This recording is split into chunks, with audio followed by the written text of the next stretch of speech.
discutir a importância da diversidade, a importância da ciência e trazer um pouco de humor, né, para esse momento tão dramático. Acho que tudo isso são coisas que esse projeto trazem num momento bastante oportuno.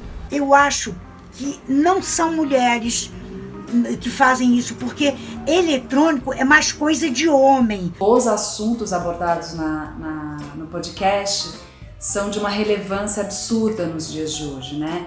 Porque fala de ciência, fala de mulheres na ciência, fala da situação das mulheres de um modo geral na sociedade. Esse não é um momento para ser arrogante, menina. Você tem que aceitar quem tem a prioridade num projeto ao invés de ficar se fazendo de vítima. Eu acho que são histórias que precisam ser mostradas, principalmente nesse momento que estamos vivendo. Olha só, tomem cuidado, porque vocês sabem como é, né?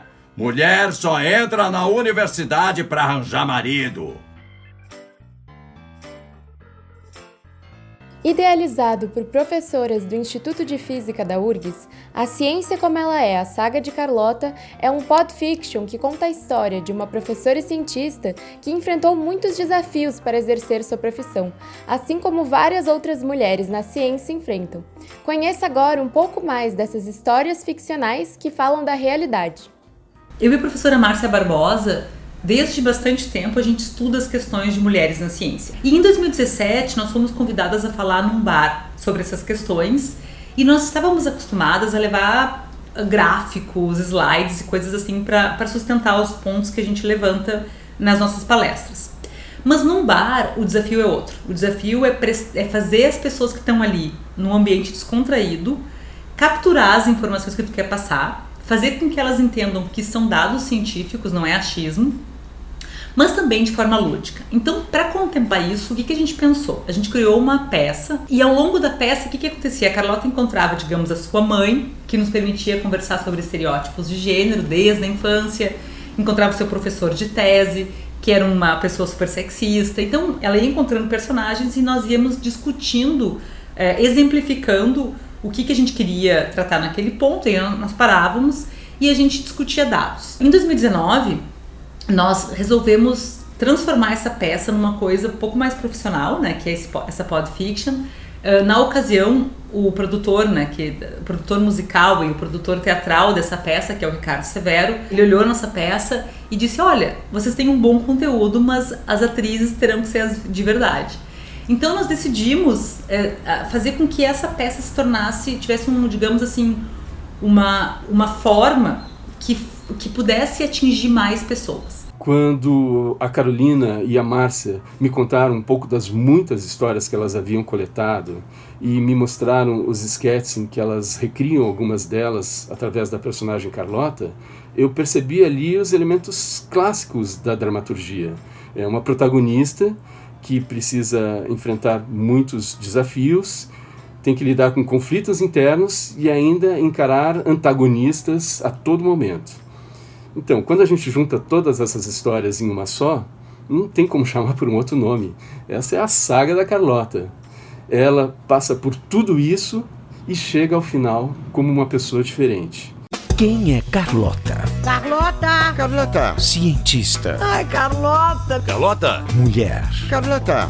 Oi, eu sou a Carlota. Eu faço a Carlota e foi um barato porque primeiro eu tinha que entender um pouco esse universo do qual eu não pertenço, porém admiro muito, e é um texto que eu gosto muito. Ele tem uma coisa, ao mesmo tempo que ele é sério e que ele aborda assuntos muito relevantes, ele é leve, ele é descontraído, então cabia a leveza da Carlota. Então eu criei uma Carlota leve, acessível, que poderia ser a pessoa que está ao seu lado na fila, né, uma vizinha, poderia ser uma prima, uma tia, e isso aproxima, faz com que o ouvinte, no caso, acredito eu, crie empatia por essa personagem, que eu acho que é o objetivo. E os professores piadistas? Um professor nos contou sobre a história da computação e disse que no passado havia mais mulheres na área de programação porque tudo era feito com fio e lembrava um varal. Ai, olha, meninas, vocês têm razão, sim. mas isso acontece desde sempre, desde que eu entrei na faculdade. Se eu for pensar na minha vida, na minha história, desde quando eu era menina, depois quando eu decidi cursar física, fazer pesquisa, isso parece ter sido assim desde sempre. A produção foi feita nesse ano de pandemia, então nós fizemos tudo, absolutamente tudo online, né? Nós nos reuníamos semanalmente para escrever o roteiro. Normalmente éramos eu e a Márcia, a gente colocava as histórias ali baseadas na peça, e depois tinha o Jefferson Arenzon e a Cristina Bonorino que arrumavam, assim, que tornavam a coisa mais palpável. E o Ricardo Severo também, que dava também o tom mais da rádio, né? Pro casting, eu fiz questão de buscar atores que eu sabia que já tinham trabalhado só com áudio. Porque é muito diferente quando o ator só tem a experiência do vídeo, né? Só sabe trabalhar com a imagem.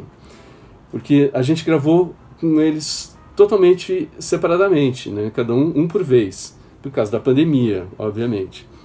A gente teve ensaios pelo Zoom, eu trabalhei com eles individualmente, mas na hora de gravar, eles tinham que imaginar como é que eles iriam reagir para o outro personagem que não estava ali no momento. E aí foi todo esse trabalho, né, de edição de som depois, para que o Ricardo Severo fez, para fazer com que pareça que a gente estivesse no mesmo ambiente, que a gente estivesse mesmo contracenando, e é bárbaro. E eu ouvindo, por exemplo, os meus colegas no podcast, que eu não pude estar no mesmo ambiente, foi maravilhoso, foi um exercício riquíssimo também para mim como ouvinte. E quem vai ser presidente da chapa?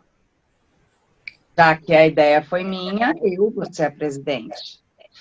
A primeira mulher presidente do diretório acadêmico. Meio estranho uma mulher presidente de diretório na física. O pessoal vai estranhar. Técnica, volta a trilha e vai a BG. Entra narradora. Puxa, a Carlota tá realmente começando a aparecer como uma liderança, hein? Veja só, é seu primeiro ano de faculdade e ela já está derrubando barreiras antigas. Tem dados que mostram que a ciência não é diversa sob nenhum marcador. A ciência no Brasil, por exemplo, é realizada essencialmente por homens brancos vindos do Sudeste.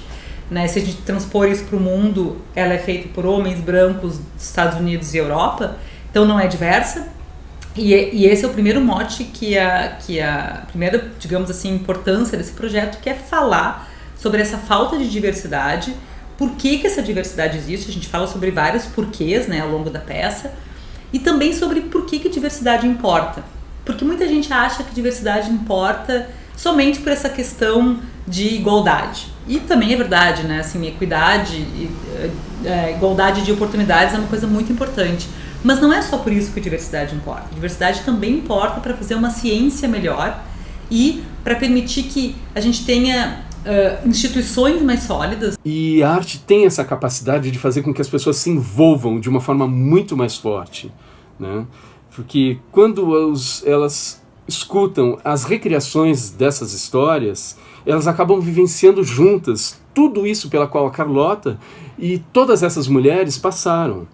Isso faz com que elas acabem confrontando os seus próprios posicionamentos. Quero convidar vocês que estão nos assistindo, então, a escutar a Podfiction, A Ciência Como Ela É, a saga de Carlota.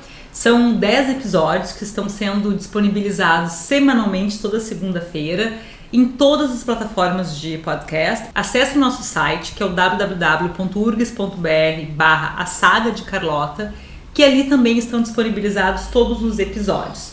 Mas além dos episódios, também tem informações sobre o elenco, tem o making of dos atores, tem quem nós somos, e também tem uma coisa muito importante, que são as referências bibliográficas do projeto, separadas por episódio. A gente fez um trabalho bem detalhado para colocar ali bastante informações para quem quiser aprofundar no tópico. Além disso, eu convido vocês também a escutarem, aqueles que gostam de vídeo, o projeto que deu origem a essa Podfiction, que é o teatro chamado A Ciência Como Ela É.